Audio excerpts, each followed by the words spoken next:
Okay, fun day out here, right? A good work day.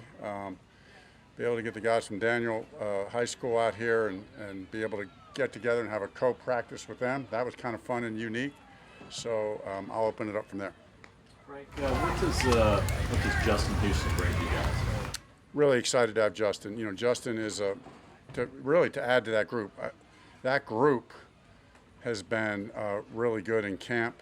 I feel like the development of that group has been outstanding, and now to get to add Justin to the group is a big deal. He's a physical specimen. He's an incredibly smart football player. He's a leader. He's the ultimate competitor. You know, I was with Justin in Indy, and I'm close with Justin. So this is firsthand personal knowledge of a guy who he's what we're all about, like a lot of these guys in this locker room. So we're trying to continue to add to that culture, and he's perfect for that. And on top of that, he's a great player. Do you see him more at his age as an every down player or rotational? How you see him? He'll be a rotational player.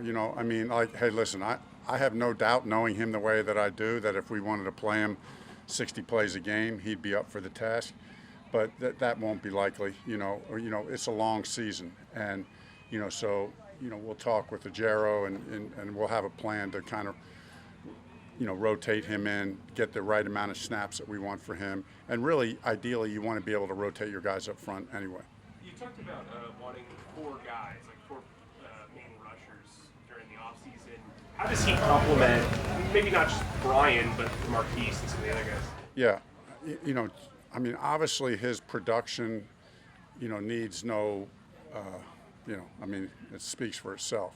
And he's been productive in multiple ways. So one of the things that I know about Justin is he's not only a great player, but he's a great teammate and a great mentor. He loves, he kind of loves sharing his experience and helping the younger guys. So that's a big deal because we got some young guys who we're really excited about. And so bringing Justin into the mix to, have him do what he's going to do on the field, but yet help bring those young guys around, that's important to us. Who do you mentor in Indianapolis? Or everybody. Everybody? Yeah, everybody.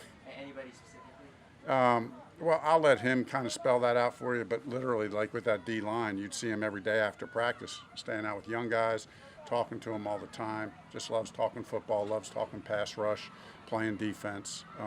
He's all in. This was the last practice before those joint practices tomorrow. What was the goal coming in today? Did you feel like you accomplished it? To do. We talked about, last week we had the final two practices last week. We're both in pads. Then we had an off day, and now joint practice tomorrow. So today could have been a trap day, where you're just kind of mentally taking a day off. So I thought the guys came out. I thought this was one of our better practices, both on defense and offense and special teams. I thought in all three phases we were sharp, we were crisp. Good preparation for the joint practices. Frank, the progression of the tight ends in the passing game, we talked about that at the beginning of camp. What have you seen from all three of your main pass catchers, as well as Sullivan, and that rotation there? I love that room. I've said that from day one in the off season. Tommy had a great catch out here today. Sully's looked good. Ian's, I'm just telling everybody looks at Ian as the Y blocking tight end, but that guy he's more than that. And then, of course, we got our guy. And so that combination of the four is a good deal. They all have different traits. Like I said, we see Hayden as kind of the all-purpose guy. He can do everything, but they each add to the mix. Frank, when you guys were kind of designing what you wanted the passing game to look like, does Hayden almost become like that number one receiver since there's not that quote-unquote true number one among this group? Yeah, so Darren, that's well said. And here's how. But here, and I would even say add this to what you're saying.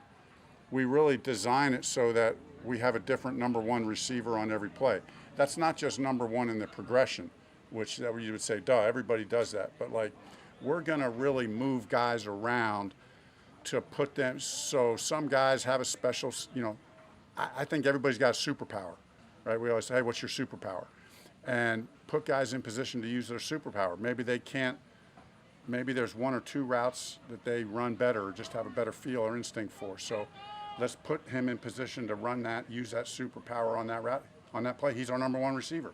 On this one, it's Hayden, and mix it up like that. Frank, back to the outside linebackers. I think you had moved on in '96 to the Jets, but they had Lamar Latham, Kevin Green here, pretty good tandem. I mean, with Burns, Houston, to remind you, maybe how good this. I just think I think Justin is going to complement what we already have. Plus those young guys. I mean, I can't emphasize that enough. I think Justin is going to come in and make a big impact, and he's going to really complement Brian in a great way. Justin has great speed to power. He's got a great counter moves. He can beat you multiple ways. But in this league, speed to power wins. In this league, speed to power wins. You want to look at sack production, you got to have a speed to power move, and that's been Justin's forte his whole career. So he can do more than that, but that really complements Burns because Burns has that elite off the edge, right?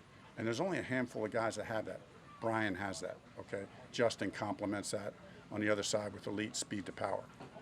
Process, taking a break late in practice, coming over, your guys watching Daniel, kind of maybe rekindling some of those memories of when it was them, maybe. Yeah, I thought it was a great idea. It's not my idea, I'll admit, but the team did it. They did it last year in camp, and everyone just raved about how fun that was. And so, want to keep that tradition alive. I would imagine this will be a tradition, that we'll keep going. The guys were into it. Gives us a little break. Watching high school football is a pretty fun deal.